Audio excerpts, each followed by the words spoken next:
John, how are you today?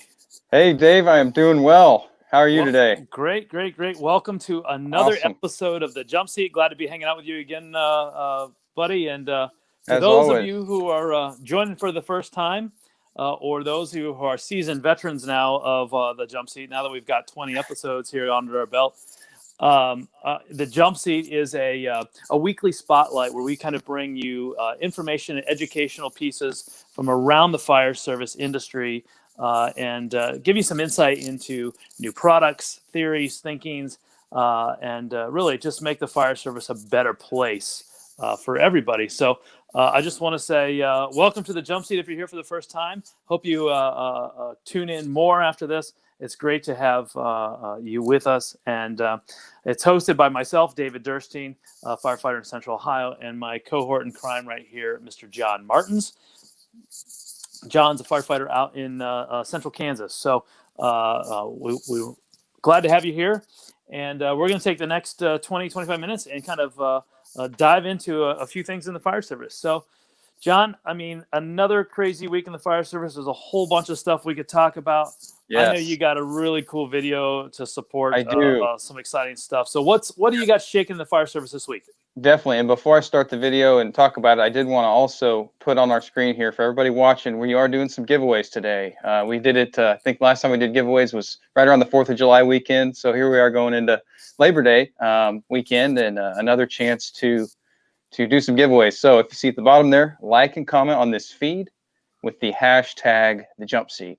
And what we'll do is we're going to draw 5 winners and send them some free swag. So everybody watching, please like and comment, and you may get lucky and get some goodies here right after the holiday rolls around. So anyway, Absolutely, great stuff, great yeah, stuff. So, definitely. Well, you bet. So let me get this video going. So a few of us probably have seen it that are on the Facebook, which is a lot of people these days, of course. But I'm going to start a video here. This was put out by FDNY. This was one of the more rare ways that they do rescues, and this was kind of going back to the textbooks of doing a true roof rope rescue. So what they did, they had a victim on the 16th story there, and the rescue guys went up to the 17th in coordination with the engine company, who made forced entry onto the 16th, and went ahead and extinguished a fire simultaneously with the rescue. You can kind of see them here coming down to grab the victim. And what they did is they basically shielded her, put her aside, and then the fire was pretty much room and content. So they were able to ventilate, put the fire out, of course. And after a few minutes, they actually went back through the 16th with the victim safely. And I got her out. So a pretty neat story. One of the things that really stood out to me was just they interviewed the crew right afterwards, of course, and the firefighter. He said,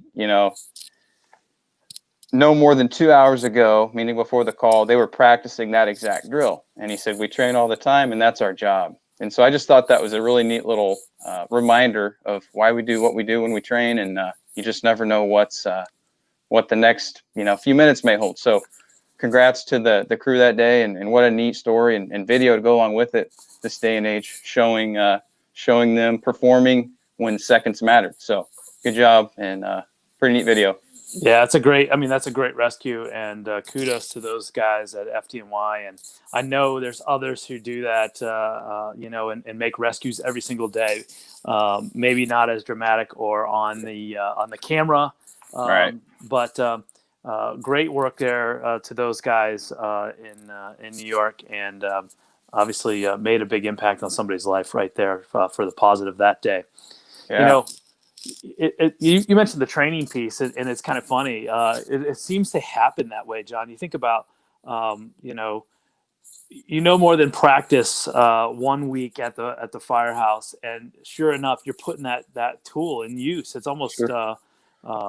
happening on a regular basis. Well, I I go know. back, was it 3 weeks ago or whatever? We had retired Chief Tim Walsh on talking about Chicago Quickwater, and literally two days later, I get called out on a Sunday morning at 10 a.m. and I literally utilized a lot of the tactics we talked about. And it's like, that was convenient timing there. So glad we had him on. Thanks again, Tim. Yeah. Cool. Yeah. So, we can never practice enough, and it seems like we can never practice the right things. But in many cases, you practice it and it all of a sudden comes to fruition where you utilize it again. And rope rescue, it's one of those things that not everybody practices, not everybody does. But man, it's a great avenue to see it put to use and successfully there. Yeah.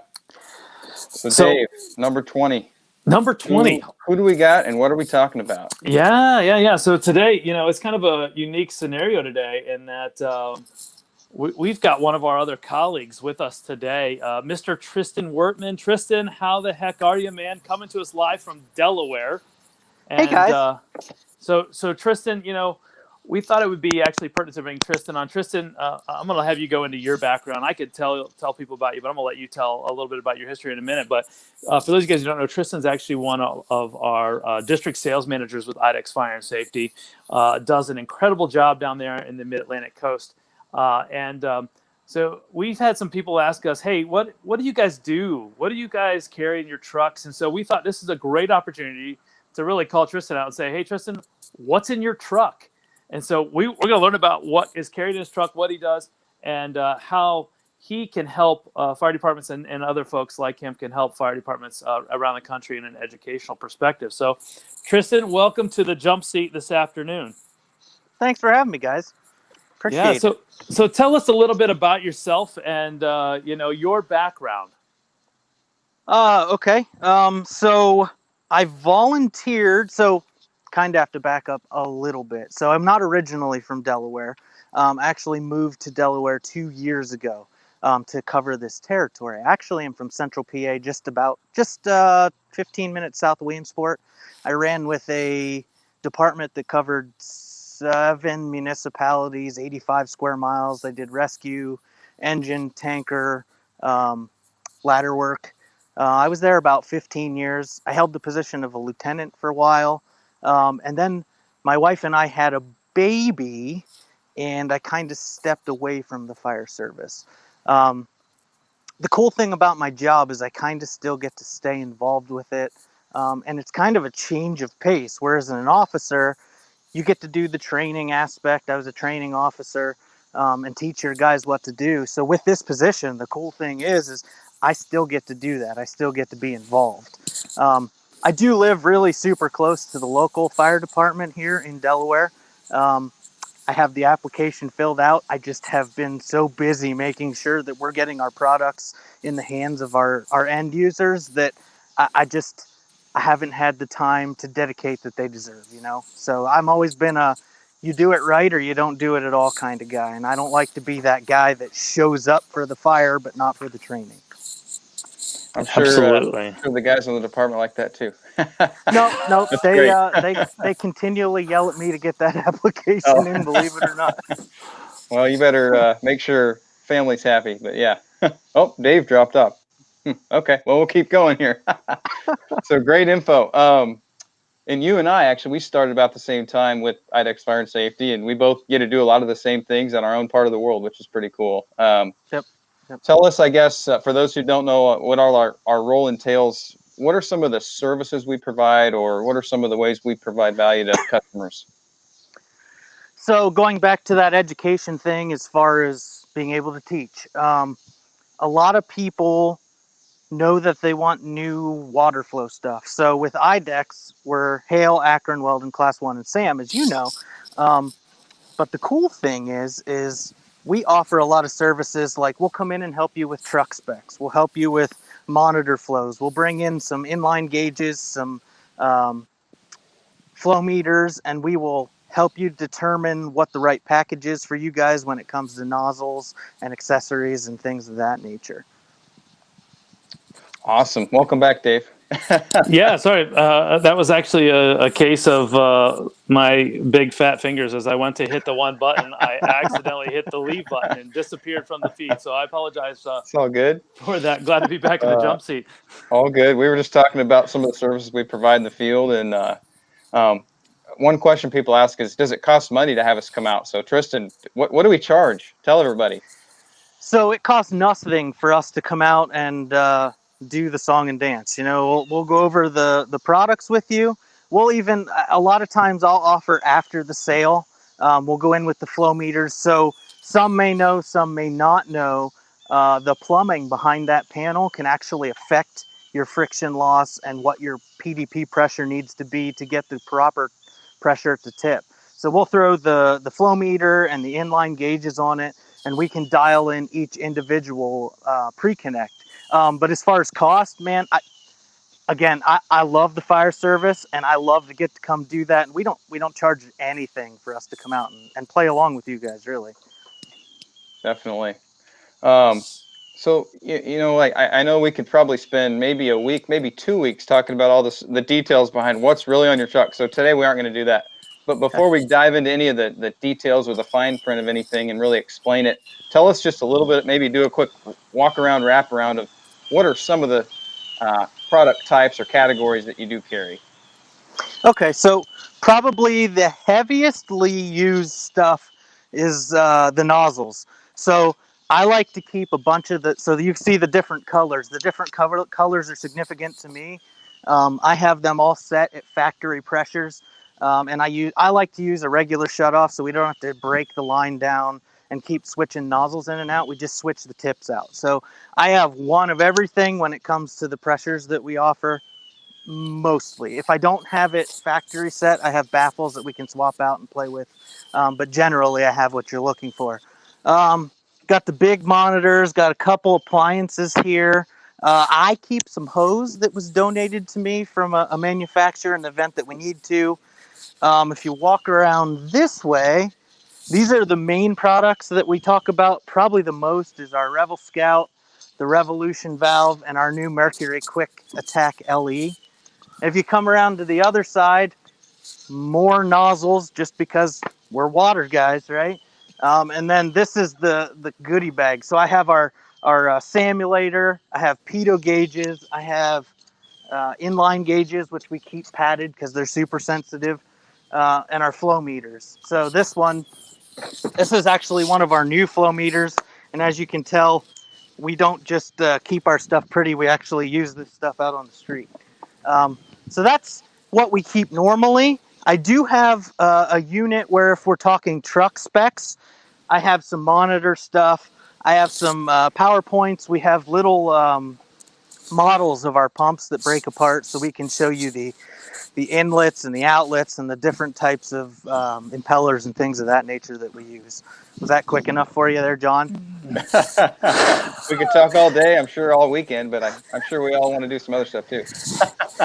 Yeah, so I mean, if I look at that, I mean, you've got a fair complement of everything from our offerings. I mean, I see a portable pump right there behind you, one of the fire floats, and so really, when I look at this, I think almost you could really help me get anything from the hydrant all the way to the fire, including the pumps and all aspects of the water flow solutions, and you carry it right there in your truck.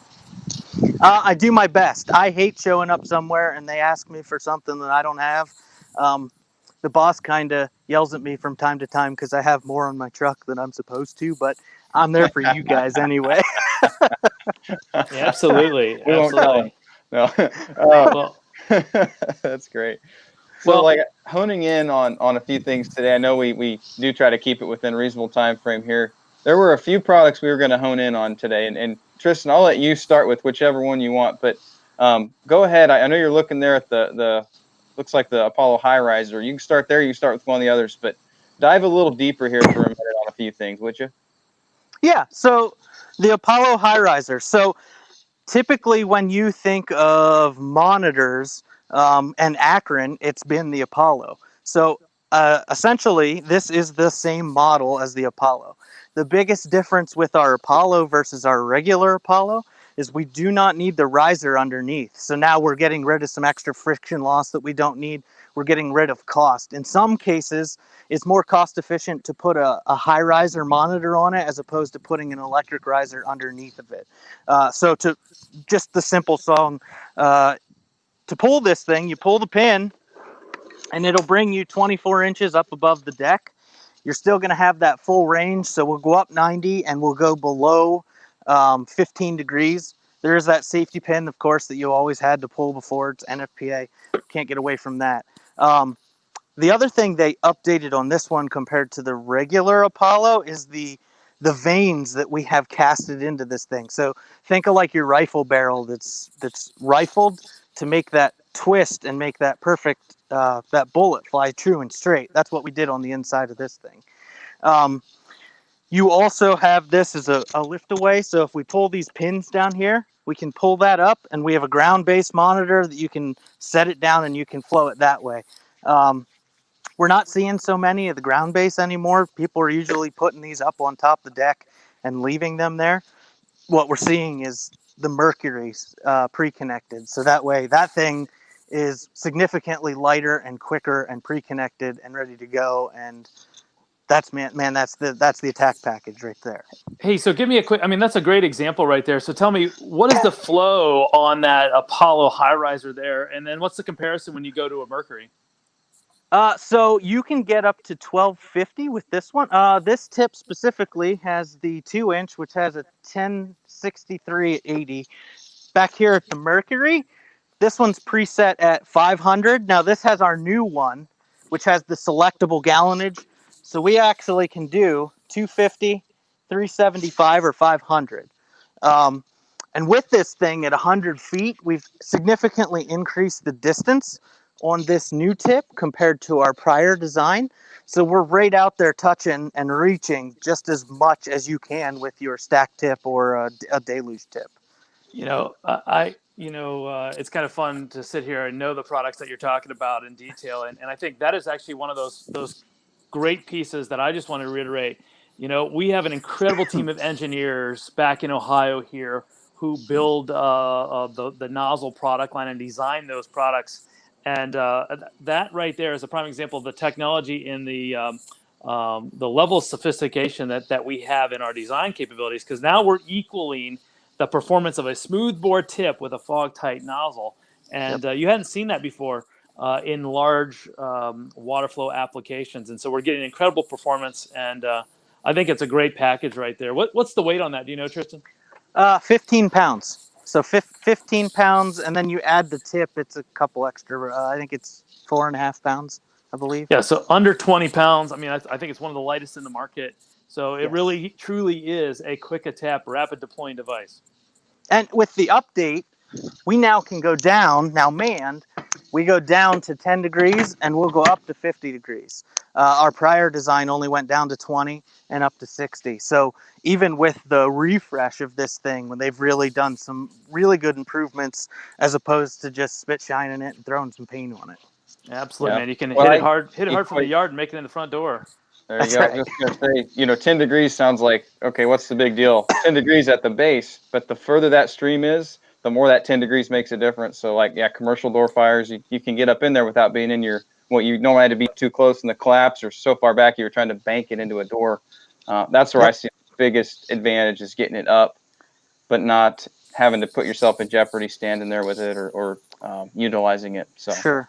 And I do apologize. There is a new flow guard that we put on this, so it's kind of an insurance policy in the event that your hose takes off. So if the reaction force overcomes this and it takes off, if that hose is moving, it's an added piece on here that will shut that line down to 1/4 of the percentage and bring that back down to the ground. I do apologize. I cannot keep them on my truck. We're moving them so quickly. Awesome. Customer service. Check it out on the website. We have one on there. The Mercury Flow Guard. And so, Tristan, I got to know, I mean, hey, we see nozzles. There's a debate all over the place, right? Oh, it's got to be smoothbore. It's got to be fog, or I want to set a fixed gallonage, or I want selectable gallonage. What are you seeing in your neck of the woods? What are people looking at when it comes to nozzle? I know that's a large portion of your truck. So what's popular? So in my territory, bread and butter, right? Our salt is our fixed gallonage line.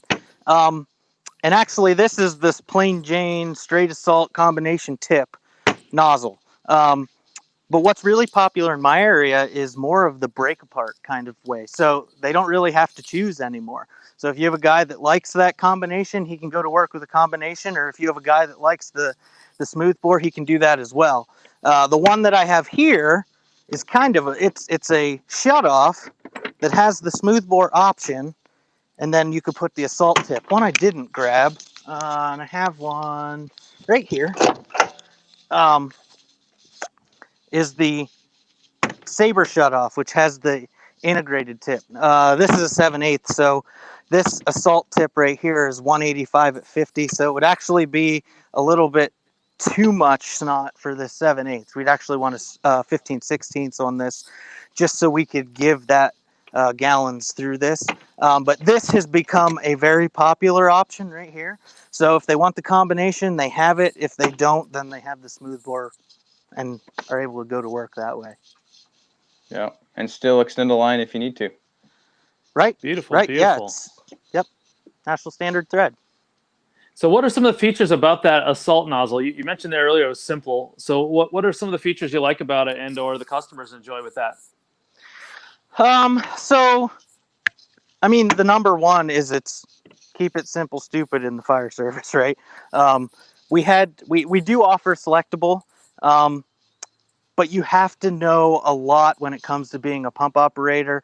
When they switch that, there's got to be extra communication between the nozzleman and the pump operator. So every time he turns that, you have to either take the pressure up or take the pressure down at the pump. So the assault is just a straight fixed gallonage. And so this is probably one of my favorites, as you can tell, because this one was the same. But I have this one set up for 185 at 50 as well.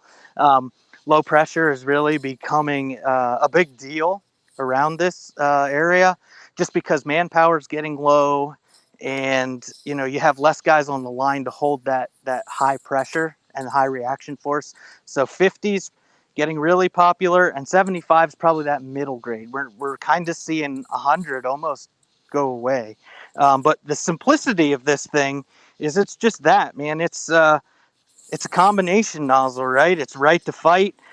We have the raised lug here on the top, so in the dark, you can feel this thing. So I know that sometimes, look, the fire service is messy, the fire ground is messy.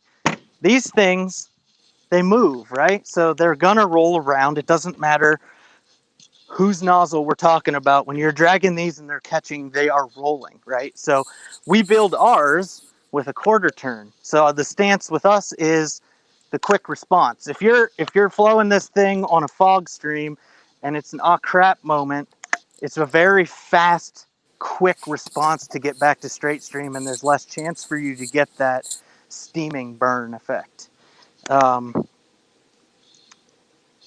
Is that simple enough for you? You want more? No, that is Great. great feedback and great intel there. And I think you probably hit on the key pieces there. It's keep it simple. It's one of the things I love about the assault nozzle. We use them on my department. It's easy to repair. I mean, Yeah. Regular maintenance that you have to do, the regular cleaning of it, it's real simple. And I know I've seen them being thrown out of buildings. I've seen them bounced off concrete. I've seen them drug behind trucks. And one of the great things with it too is it's extremely durable. Pick it up, put it to use. It goes back in action before you even know it. So a great tool there. Definitely. And then one of the things I like too about this newer upgrade, or I should say updated or revised style, is 1.5 parts and 2.5 parts on your handline nozzles are completely interchangeable, minus the swivel, of course, because it's a different size. So later on someday when you're doing just preventative maintenance or replacing O-rings, guess what? All the parts that fit in your 2.5, they also fit in your 1.5. So that's a great way to simplify everything too. Absolutely. One more question on nozzles too. So us in the field, right? We love flowing water, but the reality is we can't be everywhere all the time. Who else can flow water, and how do we utilize them as departments in the field or end users? So we spend a lot of time training our distributor team. So our dealers that are out there. So our dealers, they'll have the flow meters, they'll have the inline gauges, and they will also have the nozzles. And a lot of times, if you ask for something specific that you know ahead of time, if they don't have it, they can get a hold of it, or they will contact us and we'll make sure that you guys have everything that you need. And they do a super job out there for us. Awesome. Well, hey, Tristan, I want to throw this out to you. There's some people throwing some comments out right now online, and so it looks like somebody may, in fact, know you. Maybe a guy named Bobby Rishel. He's kind of giving you the hang loose sign. So you can give Hi, Bobby a little Bobby. shout out right now. Hey, man. So I think you brought up some really good points right there, Tristan. In that, you're right. We've got a team of folks at IDEX Fire and Safety out there to help support you with your truck specs, to help you understand your water flow needs and what are you actually looking for when you want solutions to get to achieve your water flow goals. But you're right, we can't be everywhere at once, and so that we have got an awesome team of distributors within the IDEX Fire and Absolutely. Safety Network, and they have this ability as well. And I know you spend a lot of time educating them and relying on folks like Don right there in your backyard, who's going out doing sales pitches. Hopefully Don's watching today, and I know there's a number of others across the country. And so thanks to our dealer network, we hope we can get you a little bit of a business coming your way. But Tristan, I would just want to say thanks for taking the time today and show us around your truck. Before you run, though, I want to remind everybody too. Hey, we're doing giveaways today, so if you haven't yet, you can see a little scrolling banner across the bottom there, right? If you like and share today's episode with the Jumpseat, we're going to take and give away some prizes at the end here. Do I get prizes too? No, unfortunately, IDEX Fire and Safety people don't get a chance to. But come on, man! I thought we were friends. Sorry, we're going to be giving sorry, stuff off your truck because remember you said you had too much. We're actually going to be giving away some stuff off your truck, maybe. So I don't know what you're talking about. Whoa. Don Moorhead is on. I love that guy, Don. Thank you very much, man. I don't know if you'd be on today or not. I'm glad you were watching us. And there he is. There you go. Absolutely. Don Moorhead, right down there in the Delaware area with Atlantic Fire. Thanks, buddy, for tuning in today. But he's a great resource out there as well. Absolutely. Yep. Dana Schaefer, thanks for sharing us and throwing out the Jumpseat for us here today. Tristan, my last question for you. Yes, sir. Right? If you had to choose one product that is like your favorite product that we manufacture that you get to show, what is it and why? My favorite product. So I have always been a nozzle guy, and don't hate me, but I'm a smoothbore guy. And actually, that's not the right tip. I'm the 7/8 kind of guy. So I truly until that part, but okay. No, I'm just kidding. Oh, come on, man! There's more rigidity in the hose. Come on. I truly am living the dream, man. Like I get to go out and do things that I love to do. It's great. Absolutely. Well, Tristan, I just want to say thank you for taking some time with us and showing you what's in your truck and really talking about the services that not only we provide at IDEX Fire and Safety, but our entire distribution network. So those of you guys who are watching out there from the fire service, we're just kind of building on last week. If you guys were here with us and checked out Richard Ray, he talked about, hey, understanding what are the tools you've got on your trucks, on your rigs, understanding what your goals are, what kind of water flow needs you want on your first out trucks and those initial attack lines. And so, there's a resource, guys like Tristan that are covering not only the country, we have teams around the world that help to do this educational piece as well as our great distribution network. So, Tristan, thanks for sharing today. We are so glad you're able to join us in the Jumpseat. John, I'll let you kind of take us through a wrap up here, man. Sounds good. Tristan, we will see you next time. Have a good Labor Day weekend and enjoy that beautiful weather. Yeah, you as well. Thanks for having me, guys. All right, take care. See ya. All right, Dave. Yeah, so I wanted to give a quick, a quick spotlight for next week. It's gonna be a really important episode. It's gonna be number 21, and it happens to fall on Friday, September 11th. So, of course, the significance of that day, we want to focus not on the unfortunate side of it, but we do want to focus on the good and how we're leaving the fire service better than we found it. And since 9/11, and I can't think of anyone better than Fire Chief Bobby Halton, also editor of Fire Engineering. He's going to be joining us. So I'm sure that when we say the name Bobby Halton, people know who he is. And he was a great person to cover this topic. And I know you're excited, Dave. I'm excited as well. And I just can't wait to hear from him to discuss some of the major incident impacts since that day and how we've changed and become a better fire service since then. You know, I think you're absolutely right. There's not a better person to have on the show, particularly at 9/11, than the one and only Bobby Halton. And Bobby's going to be he's pretty humble too. So at moments he's going to be like, "Come on, Dave, you're talking me up big," but Bobby kind of lays it out how it is and puts it out for the fire service. And there's been a number of key impacts since 9/11. And how have we done as a fire service? You know, one of the goals you and I both have here, and why we do this show on a weekly basis, is how can we make the fire service better? How can we make it safer for not only us in our departments, but for those firefighters around the world? And so I'm really excited to have Bobby on and to hit that topic next week. So hopefully everybody who's watching today can join us and check it out. I think it's going to be great, and Bobby will be a great guest on our show. Definitely. Yeah. And Dave, that's all I've got. I just look forward to next week, and I wish everybody watching a very safe and enjoyable Labor Day holiday. For those on duty, be careful, be safe, and everybody else, hopefully you have some good weather to enjoy in your area. So that's all I got. Thanks again, everyone, for tuning in, and we look forward to seeing you again next time in the jump seat. Hey, before we jump, like, share, and comment. Hashtag the jump seat. We're giving away prizes. That's right. Take care, everybody. Thank you. See you everybody next week.